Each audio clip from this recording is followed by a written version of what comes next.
Hace nada, los mercados financieros han estado conteniendo la respiración en vilo por una decisión que podría haber provocado un auténtico terremoto. Hoy vamos a desgranar esa historia, que es una historia de altísimo riesgo. Sí, como suena. 15.000 millones de dólares. Esta es la suma absolutamente colosal que estaba en juego. El potencial shock de liquidez, que básicamente es un pánico vendedor que deja al mercado sin compradores de la noche a la mañana, pues eso es lo que se evitó por los pelos hace solo unos días. Es que hablamos de una cifra que podría haber provocado una reacción en cadena de consecuencias impredecibles. Y esa es la gran pregunta, ¿verdad? ¿Cómo es posible que una sola decisión administrativa pare un golpe así? Pues vamos a meternos de lleno en la historia detrás de este casi desastre para entender cómo las reglas de un proveedor de índices pueden tener un impacto tan masivo en todo el sistema. Venga, vamos al lío. Aquí la fecha clave en la que hay que apuntar es el 6 de enero de 2026. Ese día, MSCI, que es uno de los proveedores de índices más influyentes del mundo, dio marcha atrás, se echó para atrás en una propuesta que, de haber seguido adelante, habría obligado a fondos de inversión de todo el planeta a vender masivamente acciones de ciertas empresas, provocando, un auténtico caos. Y es que el camino hasta esa decisión fue, rapidísimo y lleno de tensión. Todo empieza en 2020, cuando a Strategy Inc. se le ocurre la idea de usar Bitcoin como activo de tesorería. Para octubre de 2025 la cosa ya había crecido tanto que MSCI se preocupó y propuso una regla súper drástica.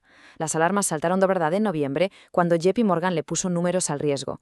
Y todo culminó en enero con la retirada de la propuesta. Esto nos da una idea de la velocidad a la que escaló todo. A ver, para entender bien todo este lío, lo primero es saber de qué nuevo tipo de empresa estamos hablando. Porque es que hablamos de un híbrido, algo que desdibuja las fronteras de lo que siempre hemos entendido como una empresa. El concepto con el que hay que quedarse es este, DAT-Co. El mejor ejemplo, el que lo empezó todo, es Strategies Inc., la antigua MicroStrategy. Pasó de ser una empresa de software a ser en la práctica un vehículo para invertir en Bitcoin, acumulando una cantidad bestial de la criptomoneda en su balance. Y aquí está la clave. Lo que es fascinante de esto es cómo cambian los objetivos. Una empresa de tecnología normal, pues, se centra en lo suyo, en su propiedad intelectual, en vender sus productos. Pero una DATCO, como Strategy Inc., aunque sigue teniendo su negocio de software, ha hecho que su razón de ser económica sea acumular Bitcoin. Su valor ya no depende tanto de si vende más o menos licencias, sino de a cómo esté el precio del Bitcoin. Y ojo, que no hablamos solo de una empresa aislada. Como se ve aquí, ha surgido todo un ecosistema de compañías que han adoptado esta estrategia.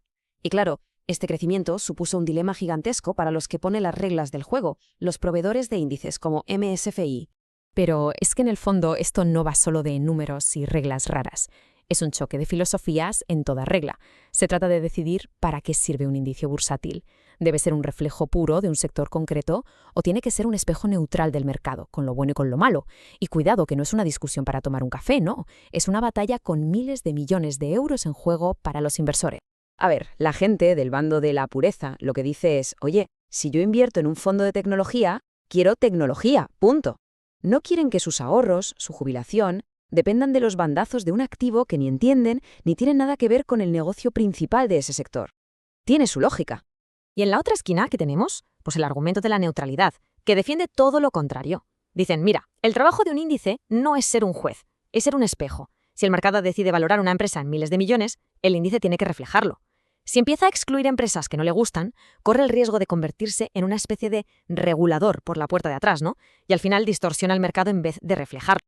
Entonces, la pregunta del millón, ¿por qué MSCI echó el freno? Bueno, pues no fue porque de repente se enamoraran del modelo DATCO, para nada. Fue más bien porque se dieron cuenta de que la solución que habían puesto sobre la mesa era básicamente una bomba de relojería. Vieron que había 3 problemas fatales. El primero, el parpadeo. Imagínate el lío. Con la volatilidad del Bitcoin, una empresa podría estar dentro del índice un mes y fuera el siguiente. Los fondos obligados a comprar y vender sin parar. Un caos. Segundo, la arbitrariedad. Es que no tiene mucho sentido, ¿no? ¿Por qué castigar a una empresa por tener Bitcoin y no a una energética por tener reservas de petróleo? Y tercero, el más gordo, el riesgo sistémico de provocar un colapso. Y para que nos hagamos una idea de la magnitud del riesgo, este gráfico de JP Morgan es brutal. Solo con la exclusión de Strategy Inc. hablamos de forzar ventas por casi 3.000 millones. Pero es que si otros índices se suman a la fiesta, la cifra sube a casi 9.000, con un impacto total que podría haber llegado a los 15.000 millones de dólares. Una locura. Lógicamente, MSCI no quiso ser quien apretara ese botón rojo. Y claro, la reacción del mercado fue instantánea. En el momento en que se supo la decisión, Toda esa presión, ese riesgo que estaba descontando el mercado sobre estas acciones, se esfumó en un segundo. Y el precio de Strategy Sync se disparó. El alivio fue, vamos, general. Pero ojo, que nadie piense que esto se ha acabado. ¿Se ha evitado la crisis? Sí. Pero la batalla de fondo sigue ahí. MSCI lo que ha hecho es cambiar de estrategia. Han dejado de lado una regla muy concreta que no funcionaba para plantear una pregunta mucho, mucho más profunda. Se podría decir que el debate ha madurado. Ya no va de si nos gusta Bitcoin o no. La cuestión ahora es definir qué es lo que hace que una empresa sea una empresa y pueda estar en un índice generalista. La pregunta ahora es, ¿dónde pintamos la raya entre una compañía que produce cosas y un simple fondo de inversión que cotiza en bolsa?